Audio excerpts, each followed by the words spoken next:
Comme nous le remarquions à l'instant avec les auteurs, les débats du CAS, s'ils suscitent habituellement beaucoup de tonicité,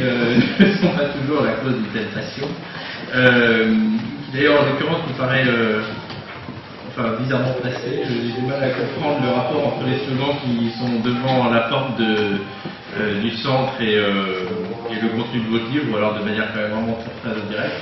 Mais bon, je ne suis pas sûr que la recherche d'un de causalité rationnelle soit ce qui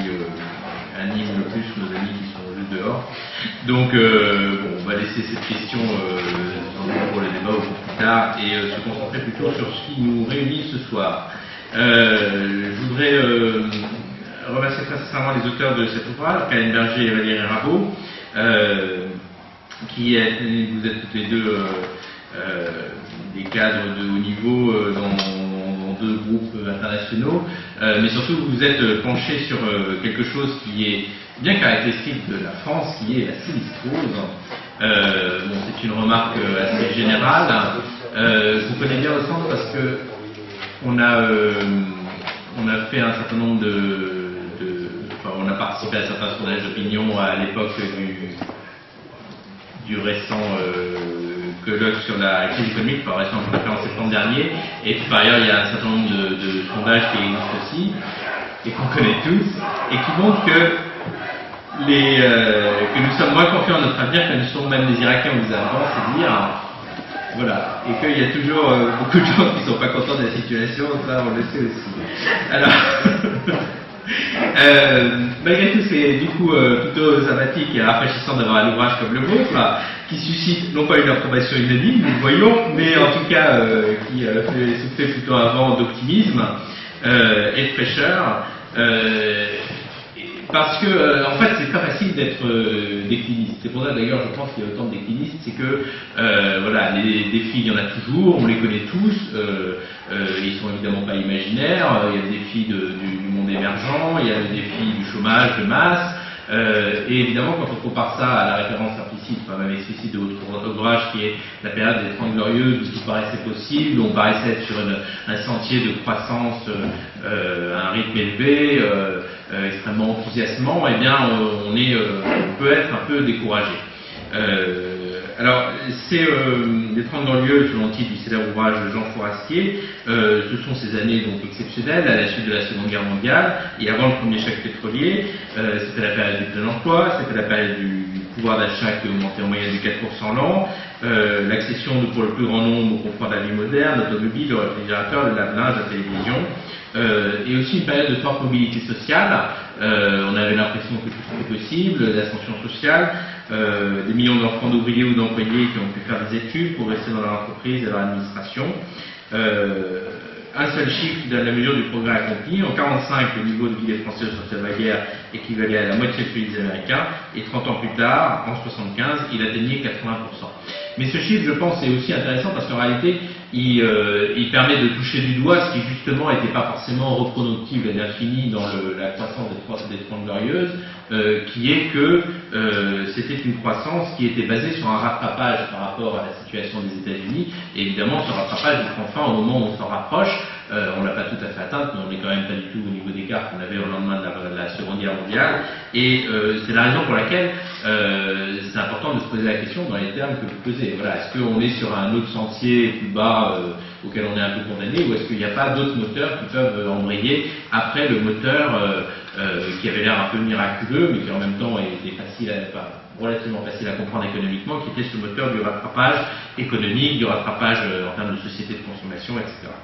Alors, en comparaison de ces progrès accomplis, les perspectives qui sont le plus souvent dessinées pour les 10 à 20 prochaines années paraissent un peu ternes. On parle d'une croissance de 1,5% par an, d'une mobilité sociale qu'on a du mal à faire progresser comme on a pu le connaître par le passé, l'affaiblissement de l'opposition par rapport aux pays émergents. Alors là aussi, c'est une fatalité. Enfin, les pays émergents eux-mêmes sont dans ce processus de rattrapage qu'on a nous-mêmes connu par rapport à d'autres, mais en même temps on a l'impression que tout ça va balayer la France d'une manière quasi inévitable, et c'est là que vous apportez un démenti. Ce démenti peut nous donner un peu de bon au cœur, puisque vous avez imaginé ce à quoi pourrait ressembler dans 30 ans, en 2040, une France qui aurait échappé à ce scénario gris, une France de 80 millions d'habitants, devenue plus peuplée d'Europe, avec une croissance annuelle de 3%, un chômage limité à 5,5%, la disparition des banlieues ghettoisées, et surtout, parce que c'est un peu la condition du reste, une France innovante qui a réussi à développer les technologies du futur, les cellules photovoltaïques hyper résistantes, les centrales nucléaires à réacteurs propres ô combien d'actualité. C'est pas la cause des manifs, mais il pourrait y en avoir d'autres. Un moteur de voiture consommant 10 litres au 100, etc. Et donc, ces tableaux qui relèvent de la fiction, vous intitulez Conte Syzygie, et vous nous direz pourquoi. N'entend évidemment pas être une prédiction. On sait tous que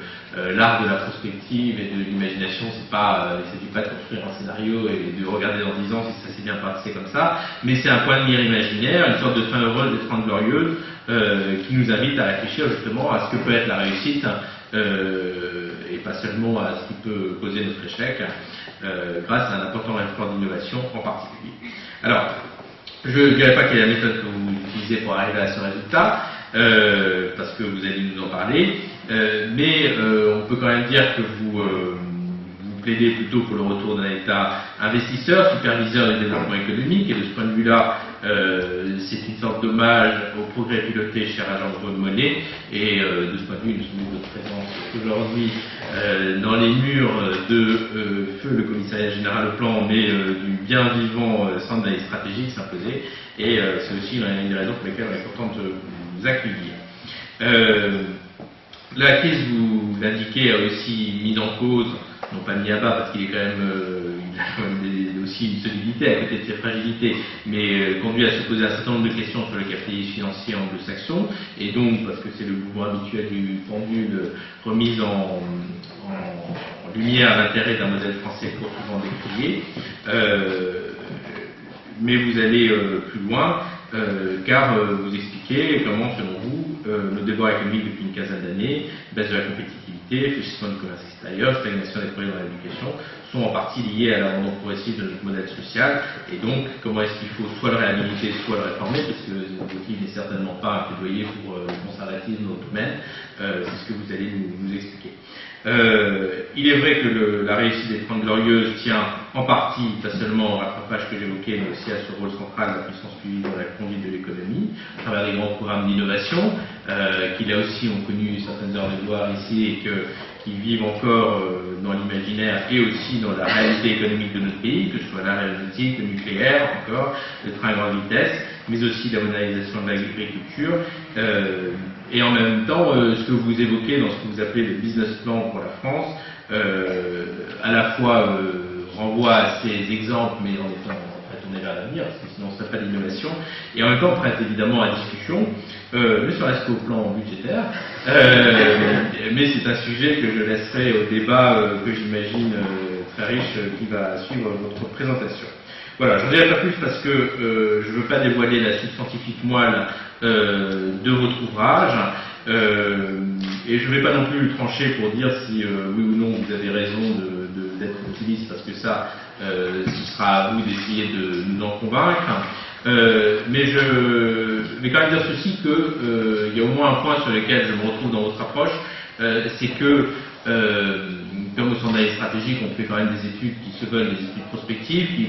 traite de beaucoup de sujets qui relèvent soit du développement durable, soit de l'économie, donc beaucoup des choses que vous évoquez dans votre ouvrage. Je suis quand même aussi frappé comme vous par le fait que il y a toujours cette espèce de présupposé qu'on attaque les sujets en disant bon, certes ça va très mal, certes on va dans le mur, mais est-ce qu'il n'y a pas un moyen pour corriger un peu le tir? Et puis dès qu'on creuse, on se rend compte que bah oui, la France innove, oui, la France a des leaders, oui, elle est souvent très bien placée dans les sujets qu'on évoque, mais on doit creuser pour s'en convaincre nous-mêmes, comme si c'était pas automatique. Et comme je voyage un peu, je sais que ce n'est pas comme ça que nos amis américains, nos amis anglais ou même nos amis allemands abordent le même genre de problème. Et donc de ce point de vue-là, je pense que votre ouvrage apporte vraiment une approche qui est sanitaire. voilà, je ne peux pas rester avec vous pour le débat et je le regrette, mais je vous laisse entre les mains capables de Julien Vinocq qui a organisé cette soirée. Je voudrais vous dire à nouveau que je suis très heureux de vous accueillir ici, malgré ou même avec l'animation que vous y procurez malgré vous, et je remercie évidemment l'assistance chaque fois plus nombreuse qui participe à ces rendez-vous du CAS. Merci beaucoup.